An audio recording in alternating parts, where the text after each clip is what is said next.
Is now on the front lines in the latest fight over church and state. The state school superintendent's mandate to teach the Bible in public classrooms has sparked a legal challenge. Ryan Walters tells CBN News the Bible is vital to understanding American history, and his mandate is part of a larger effort to reform education in the state. CBN's Brody reports.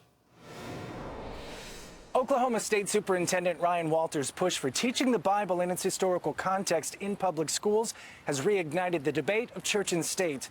While critics see legal concerns, it's one of several controversies, including banning CRT and expanding school choice. It's reshaping Oklahoma's public school system.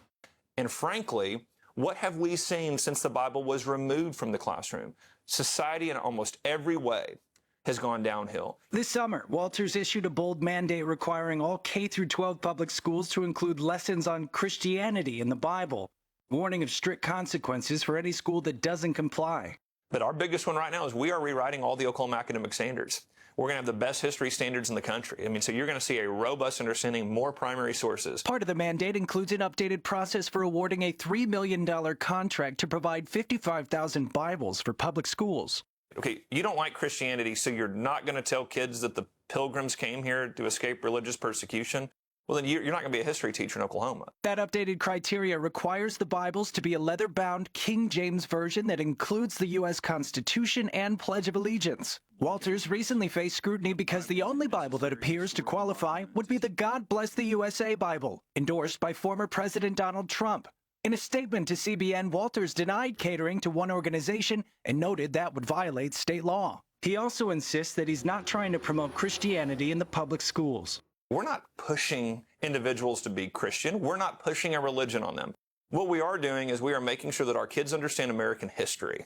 And that is essential for our kids to understand what made America great. Critics say this mandate crosses the line between religious instruction and secular education. They point to the line defined by Supreme Court rulings like Engel versus Vitale and Abington School District versus Shemp, which prohibits school-sponsored Bible readings and prayer.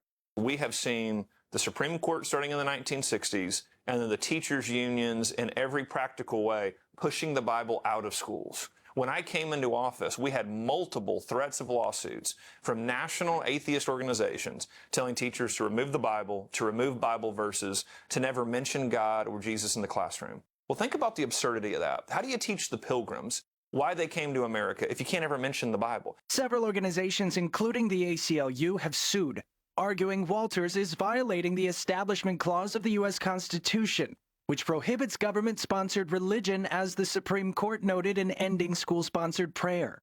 They are trying to stop our agenda through the court system. And look, I'm not going to back down because radical groups are going to continue to sue us. We're going to fight on every front for the parents of Oklahoma. This legal fight extends to Oklahoma's statewide virtual charter school program. The ACLU is challenging the approval of St. Isidore of Seville Catholic Virtual School. It aims to become the nation's first publicly funded religious school charter. Critics say using taxpayer dollars for religious schools violates both the Oklahoma Constitution and the Establishment Clause. Now, attorneys representing the charter have asked the U.S. Supreme Court to hear the case. We're continuing to fight to give St. Isidore the ability to open up. We've had several legal battles. I'm very optimistic this will move to the U.S. Supreme Court, and we will be allowed to open the school. I've been advocating for this school. It's the first Christian charter school in the country. We are very excited to have that here in Oklahoma. But again, we've got some legal hurdles to overcome. These cases are among some 30 lawsuits filed against Walters' office, which also includes claims of wrongful termination, whistleblower retaliation, and other violations. Walters says including the Bible in classrooms is part of a larger strategy to reshape Oklahoma's educational system alongside banning critical race theory and expanding school choice.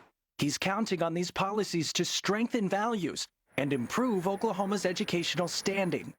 What we're doing here in Oklahoma is we're fighting back against that. We're fighting back several ways. School choice. We want parents to decide for their kids. We're bringing the free market incentives into our schools as well. Hey, we do merit pay in Oklahoma. You do a great job as a teacher, we'll pay you up to $100,000. We want the best and brightest. Number three, we're going to bring the Bible back to our schools. We're going to get back to the basics. The Bible is absolutely essential to understand American history. As Walters continues pushing for reform, the legal fight will play out in court, potentially opening the door to reshape education not just in Oklahoma, but across the nation. Reporting from Oklahoma City, Brody Carter, CBN News. Every once in a while, I get really tired of the revisionist history that's coming out of the left.